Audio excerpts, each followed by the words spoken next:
હવે વાત કરીએ રાજકોટની તો રાજકોટના અર્જુન જ્વેલર્સમાં આઈટી વિભાગે સર્વે હાથ ધર્યો। શહેરના મવડી વિસ્તારમાં આવેલા અર્જુન જ્વેલર્સમાં સર્વે કરવામાં આવ્યો। આઈટીની ઇન્વેસ્ટિગેશન ટીમ દ્વારા સર્વે હાથ ધરવામાં આવ્યો હતો। ત્યારે છેલ્લા 12 કલાકથી આઈટીની ટીમ સર્વે કરી રહી છે। આઈટીના અધિકારીઓ મેળવી રહ્યા છે આવક જાવકના હિસાબ। વધુ વિગત મેળવીએ સંવાદદાતા ગૌતમ ભેડા પાસેથી।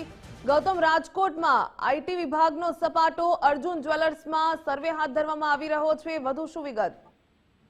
ચોક્કસ રાજકોટની અંદર જે જ્વેલર્સ ત્યાં આઈટી વિભાગ કરવામાં આવ્યું છે ને તેને લઈને હવે જે સોની વેપારીઓ છે તેમાં પણ કપડાં જોવા મળી રહ્યું છે। રાજકોટના અર્જુન જ્વેલર્સની અંદર જે આઈટી વિભાગ છે તેમના દ્વારા છેલ્લા 12 કલાકથી સર્વેની કામગીરી હાથ ધરવામાં આવી છે। મહત્વની વાત છે કે રાજકોટના મવડી વિસ્તારની અંદર આ સર્વે આવેલું છે, ત્યાં આઈટી વિભાગ દ્વારા જે લેવડ દેવડના જે હિસાબો છે તેને લઈને ચકાસણી કરવામાં આવી છે। અગાઉ ગત માસમાં પણ આઈટી વિભાગ દ્વારા અન્ય ત્યાં આ પ્રકારે સર્વેની કામગીરી હાથ ધરવામાં આવી છે અને આજે અર્જુન જ્વેલર્સને ત્યાં આ કામગીરી હાથ ધરવામાં આવી છે।